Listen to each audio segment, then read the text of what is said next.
Five Nights at Freddy's is an indie horror game developed by Scott Cawthon that was publicly released on August 8th of 2014. The game was an instant success, getting recognized by many content creators like Markiplier, Jacksepticeye, Kenshin, and many more. Because of this newfound success in his game, Scott decided to continue the series by releasing Five Nights at Freddy's 2 later on that year on November 11th. This game introduced a more interesting and challenging experience, and today I'll be explaining why FNAF 2 is the best game in the series. By the way, this is my first time making this type of video, as I've usually only made FNAF gaming videos. So if you have any advice for me on how to get better at making this type of video, let me know down in the comments, whether it's on editing or script writing. Anyways, into the topic of the video, why FNAF 2 is the best game in the series. If we go back and take a look at FNAF 1, after playing only a few nights, you'll quickly notice that the game feels, well, boring. This is because you really only have the two doors to your left and right side, security cameras to look at. Plus, there are only 4 characters that poses a threat to you, excluding Golden Freddy. These same things can be applied to FNAF 3 and 4. FNAF 3 only has 1 character that poses a real threat, and it doesn't even have doors or vents to interact with. FNAF 4 doesn't even have a camera system. On top of all of this, the game just feels slow after a bit. FNAF 2, however, one-ups all of these things. When you start playing it, you first notice that there are 3 ways where the animatronics can get into your office, instead of the usual 2. And this introduces a new mechanic that isn't featured in any of the other games, aside from Ultimate Custom Night and Help Wanted. But those are basically just big simulator games that forcefully push most of the games together, so I'm not counting those. Anyway, FNAF 2 introduces a new mechanic, that being the mask mechanic. It's an interesting way of defending yourself, while the animatronics are in the same room as you, meaning that you don't get to just lock them out like in FNAF 1 and FNAF 4, making the experience a bit scarier for the average new player, especially because with some characters, you have to time the mask just right or you're gone. FNAF 2 also introduces another new mechanic with the flashlight. Well, there are actually 2 flashlights, one being in the camera system to help you be able to better see those dark cameras unlike most other games, and the second one being the office flashlight, which you use to see who's in the hallway and to stop Foxy, which still keeps a separate mechanic for Foxy just like in FNAF 1. The game also introduces another new mechanic known as the Marionette's Music Box. This mechanic consists of you constantly having to rewind this music box so he doesn't pop out and kill you.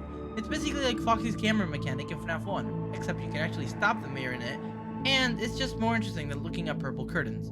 Along with these new mechanics, one of the best parts of FNAF 2 is the amount of threats. FNAF 2 brings back the same classics we all know and love, but this time they're revamped. These are known as the toy animatronics, looking shiny and brand new.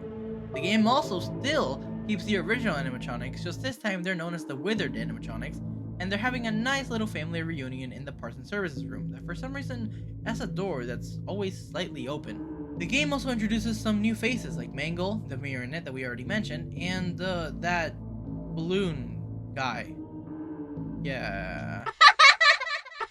All jokes aside, Balloon Boy is actually quite interesting because he's one of the only animatronics in the series who teams up with another animatronic.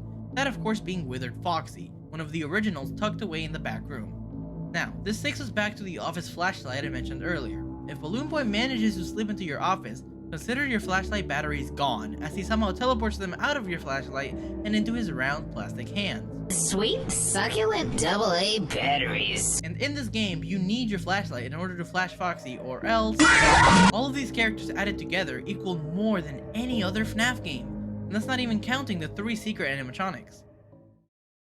By now, the player is most definitely at the edge of their seat once finding out how many more things you have to worry about in this game than in any other FNAF game, which is what makes it more fun and entertaining. Well, guess what? We're not done yet. While we are done with the gameplay part itself, now we get into the minigames.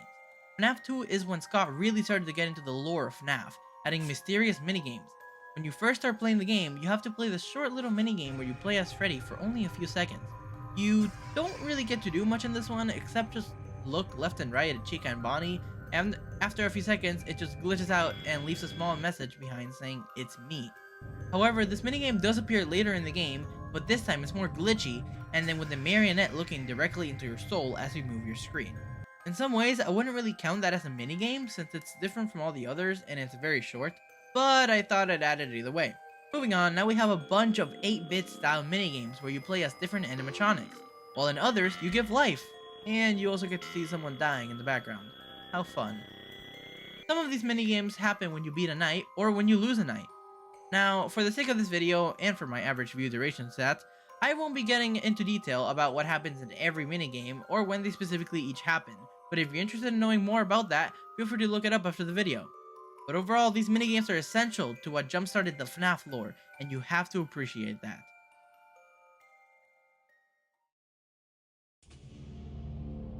With everything that I mentioned, I think I proved why FNAF 2 is the best game in the series. It introduced a bunch of unique mechanics to the FNAF series, and is one of the most challenging games, with its high character amount. The FNAF series probably wouldn't be at where it is today without this game and a lot of the mechanics it introduced along with the minigames that drove MatPat insane. Sorry Matthew. But then again, this also counts for all of the other games in the series as they all played their important parts. Which brings me to my next and last point, that this whole video is obviously just my opinion. A lot of people don't agree that this game is the best, and that's okay. In fact, even you probably don't think it's the best, and you're watching this to see if I can prove you wrong, which I can assure you I didn't. What I'm trying to say is that the best FNAF game is whatever game you think that is. The only real downsides to this game are the fact that it doesn't have those creepy hallucinations that the first game has, but it does have cool screens like these, and the fact that you may get fired by the end of the game and not end up making any money. At all. Kind of a waste of time, don't you think? You win. Perfect.